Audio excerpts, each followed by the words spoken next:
right. Hello, everybody. Hope everybody's doing good. I am over here to do another video on another song because that is what I do these days from the Billboard Year in Hot Top Singles for 1970. And that's where we're at. That's where I'm at. That's what I'm doing. And it's been a lot of fun. And if I look at the Billboard, okay, so we did Patches the last time, and that was, well, where did it go? There it is. That was number 35. Number 34 was John Lennon's, what was it? John Lennon's Instant Karma. Yeah, his Instant Karma, which I decided not to do Instant Karma. In the video, I explain why when I'm doing Patches. But I did do Clarence Carter's Patches, and that's number 35 on this list.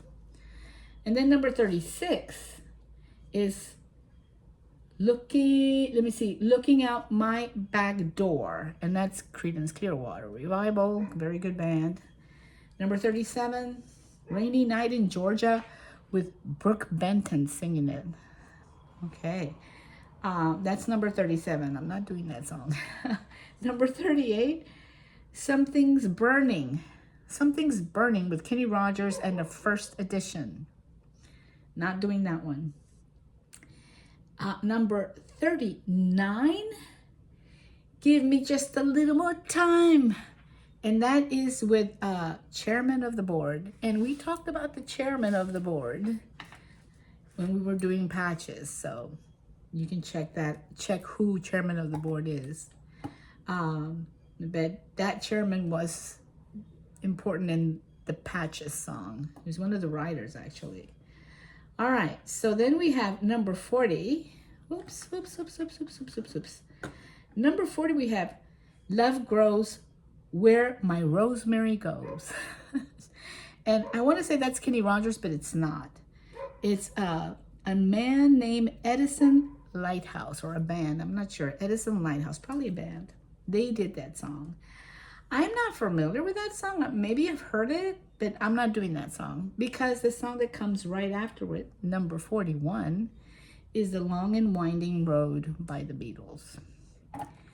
And The Long and Winding Road is a really very mellow, personal song. Very personal. Now, the Beatles have 3 songs. Well, the Beatles have 2 songs and John Lennon has 1 on this Billboard list of 1970. They have Let It Be, which is number 9, and that's the Beatles. And then John Lennon has Instant Karma, which is number 34. And then The Long and Winding Road, which is number 41, and that's by the Beatles. Now, in those days, what record companies would do is that they would release the song in a small 45 record, and the albums were 33. They were long, big. The 45s were smaller, and they had the hit song, The Long and Winding Road here on this case, and on the other side they would put another song. Now, both of these songs come from their album Let It Be. There's a lot of good songs in that album, but yet they chose the song that's called For You Blue to put on the other side. And it's a really cool song. It has a great lead, which John is doing, and it's just musically it sounds so good to the ear. And then it turns out that George Harrison is singing it, which I didn't know. He's doing the lead vocals. George Harrison is. I did not know that. But then upon listening to it more closely, I realized that is George Harrison's voice, yes. So, Blue for You, or For You Blue, by the Beatles. John Lennon's playing what they call the lead lap steel guitar. So it's a guitar that you lay it down on your lap, and then you play it, kind of like a sitar, which is from India. He does an amazing job with that lead George Harrison plays the acoustic rhythm. So he's doing the rhythm guitar, acoustic, and he provides the lead vocals, which, like I was telling you, I was like, what? And then McCartney's playing the piano, and Ringo Starr, of course, is playing what he always plays, the drums, percussions. Now, in The Long and Winding Road, Paul McCartney is singing and he's playing the piano. John Lennon is playing a 6-string bass guitar. Usually the bass guitars are 4-string. John Lennon's doing a 6-string bass guitar. You know, that's the cool thing about these guys as musicians. They were trying all kinds of learning to play different kinds of instruments. And John is playing here a 6-string bass guitar. And George Harrison is playing acoustic guitar again with rhythms, with he's trying something new, a Leslie speaker effect. And then Ringo Starr is playing the drums. And they have a guest musician, Billy Preston. And he's playing the electric piano, which is a Fender Rhodes, okay? And that's what's going on there too. Also very cool. Now, the Leslie speaker effect that George Harrison decides to use in his acoustic guitar playing, rhythm playing, he uses this Leslie speaker effects box, which basically is a wooden box, and it has 3D sound, which is created by the speaker box cabinet, which uses, by making it 3D, it uses a rotating horn. So there's this horn that's rotating, okay, that's what I'm thinking. A rotating horn for treble, okay, and what's the other one? A rotating baffle, like a kind of like a fan, I guess, for bass to project sound in a unique way. I can only think, like, if you want to change the sound, just put a fan and it'll create a special effect. So that's what they're using. These guys were really experimental and trying different things for the sound of their work. Now, The Long and Winding Road is ends up having 2 releases. The first release, which you know, is the one that we're going to be hearing first. It will be on the playlist that I'm going to be putting the link at the bottom of this video for you. The first release, which is released in 1970, right? The Long and Winding Road, they're playing, and then after they finish playing, you know, they leave, they go home, they think, Paul thinks, okay, we're done. Because the thing is that officially, this song is credited to Lennon and McCartney, because they did have a contract where, when they were, you know, starting out, that they were such prolific songwriters that they just put Lennon and McCartney in all their music. They were probably coordinating and co-writing a lot of stuff. But by the time this is the end of the Beatles here, basically, they still have that backlash of that period. So it says Lennon and McCartney, but in reality, Paul McCartney wrote the song. Okay, and so Phil Spector decides, after everybody's left, that he's going to add an orchestral background and a choir, and stick it in the background of the song. And that's the recording that we hear the first time around. The second recording, which I think was done way later, in the 80s or something like that, Paul McCartney really hated that they had done that to his song. He was very upset about it. And so he put back the original recording, which, in my opinion, and this is just my opinion, is not as good. Doesn't sound as good as the first release, which has the orchestral. The long and and winding road. Boom, boom, boom. That's the orchestra. It kind of adds a lot of depth and flavor to it. All right, so let's see. So it's released at May 11th, 1970. And so like I was telling you, it was recorded twice. So it was recorded in January 26, 1969 and in April 1970. Okay, that's what happened. Now, I thought they had done another one later where he removed that. I'm not really sure.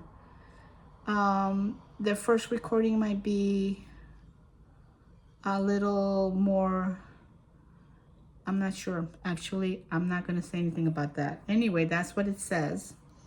Now, the genre of this song is pop, soft rock. Okay, and the main recording of the song took place in January of 1969. Okay, there it is. Okay, so it's, yeah, it says January 26, 1969. So the main, I have it back here. I was wondering if I had researched that. I was surprised I didn't have more information on that. But I do.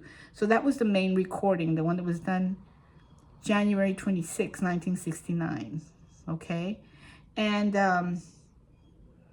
that recording featured a sparse musical arrangement of piano, bass, guitar, and percussions. Did not have any of the orchestral stuff in the background. So when preparing the tape for these sessions for release, because they would release them to send them to the radio stations, right? And this is in April of 1970. Phil Spector just decides to add orchestral and choral overdubs. You know, just, okay, I'll just do. He would make a lot of decisions in the production of the music. He was very good, actually. So, you know, that's what he did. And his modifications angered McCartney. McCartney was so upset. And it was at the time when already the Beatles were having legal issues and stuff. And many of the things that Paul put forth as to why he wanted to legally split from the Beatles, and the reasons why. This was one of the reasons that they had taken this song and just added stuff without talking to him about it or letting him know or anything like that. And so they were really already having a lot of difficult times with things, and this song kind of was a reflection of that. So the original non-overdubbed recording of the song was later released. There it is, in as part of as anthology 3. Okay, because there's been a lot of anthologies. This was the third anthology. So if you want to listen to the original without the orchestral background, you can go to there. And I think I went ahead and included it on the playlist. I think they're both there. And like I was telling you earlier, I really like the one with the orchestra in background. I think it sounds better. Okay, now the song is not that very long. It's 3 minutes and 40 seconds long. And it was written by Paul McCartney, like I was telling you earlier. And credited to Lennon and McCartney, when issued as a single in May 1970, a month after the Beatles' breakup legally, became the group's 20th and final #1 hit on the Billboard Hot 100 chart in the United States as the Beatles. Okay, like, you know, like I'm telling you, John Lennon has Instant Karma there, but that's already John Lennon. It's not with the Beatles. The Long and Winding Road is the last one they do that's a hit for them as a group. Now, Paul McCartney was talking about how he came up with the title of The Long and Winding Road. And he said it was during his first visit to his property at High Park Farm near what they call Campbellton or Campbelltown in Scotland.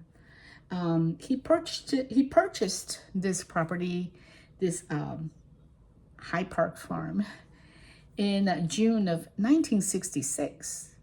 Okay, and the phrase "the long and winding road" was inspired by the sight of a road stretching up into the hills in the remote highlands, surrounded by the lochs and the distant mountains. And this property is pretty far out there, actually. It's pretty far away from everything. And actually, he lived there with Linda and the kids. I think their kids grew up there in that farm. So he wrote the song at his farm in 1968, inspired by growing tensions among the Beatles. In 1968, yeah, these tensions were growing.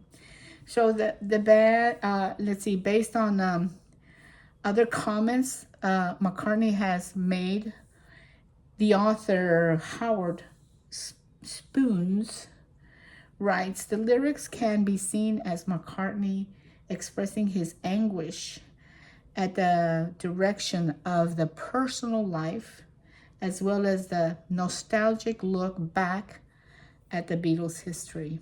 And I think that's spot on. So McCartney recalls in one of his more recent interviews, I just sat down with my piano in Scotland, started playing, and came up with that song, imagining it was going to be done by someone like Ray Charles. So he was imagining that it would probably be done by Ray Charles. He never thought that the Beatles were going to do it and it was going to be their last hit.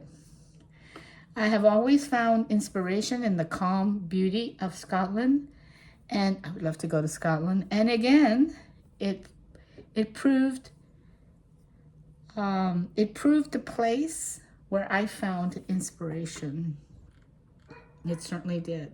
So there's some background information. Now let's go into the lyrics. So the first stanza, the long and winding road that leads to your door will never disappear. I've seen that road before. It always leads me here, leads me to your door.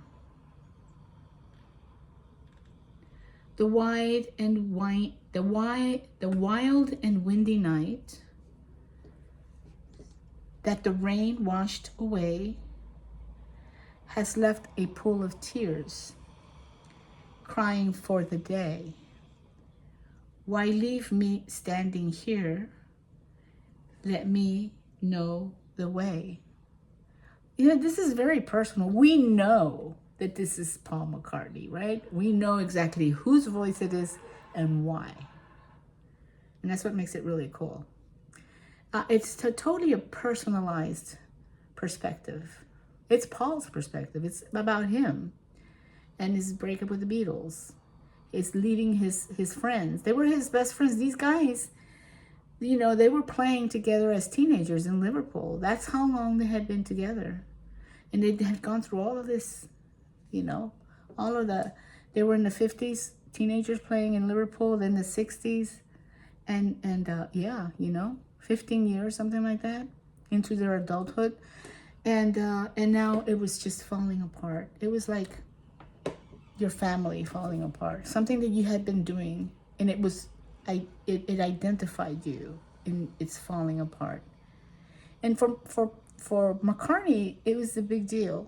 For Lennon, it was a big deal too, but it was a different way that he dealt with it. He was, you know, I did a video on his song God that he did already broken up by, and he was with Yoko Ono. This is a collaboration that he did with Yoko, and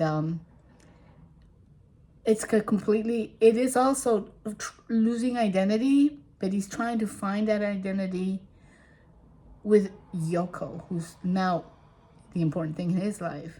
And Paul later talks about that that he realizes that how important she was to him, and that he, Paul, had really failed to recognize that when he was younger. He's very, very upfront about it. It was really, really cool. Very touching. So anyway, the wild and windy night that that the rain washed away has left a pool of tears, crying for the day. Why leave me standing here? Let me know the way. Many times I've been alone, and many times I've cried. Anyway, you'll never know the many ways I've tried. And still they lead me back to the long winding road. So even though I've tried so much, I still come back to this long winding road trying to find my way. You know, and the cool thing about this song that makes it such a classic is that we can still relate to this. It's very relatable to all of us, right, in our lives. And still they lead me back to the long winding road. You left me standing here a long, long time ago. It's like, man, oh, it's so sad. I want to cry, you know? Lump in the throat. Don't leave me waiting here.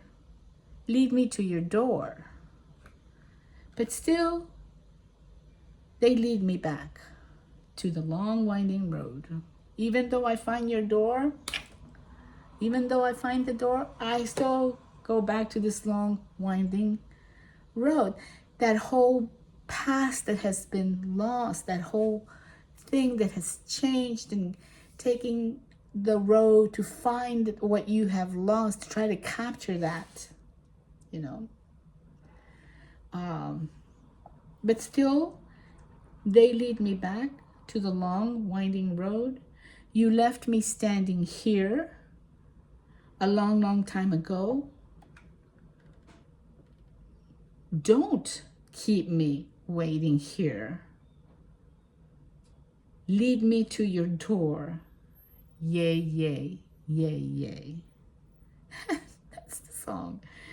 And it's just like, you know, it's just like, I thought it was such a beautiful song. Once I really started thinking about the long and winding road and what it meant, you know, it was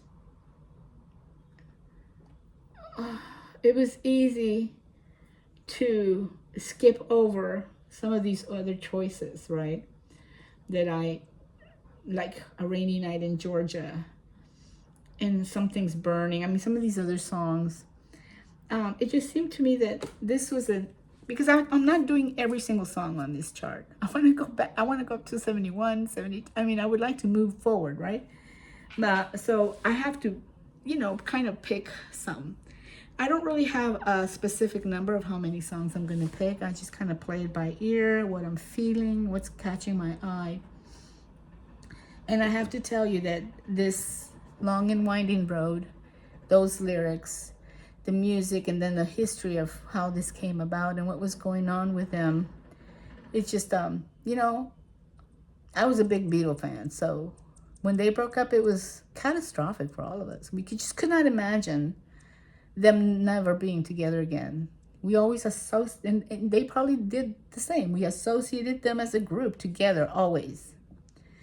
And life just isn't that way, right? And eventually things end and you have to move on.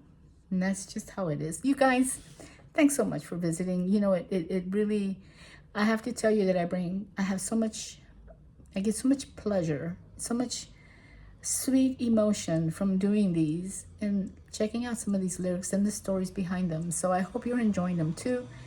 Thanks for visiting. Peace and love to everybody and understanding. And we'll see you with the next song. Ciao.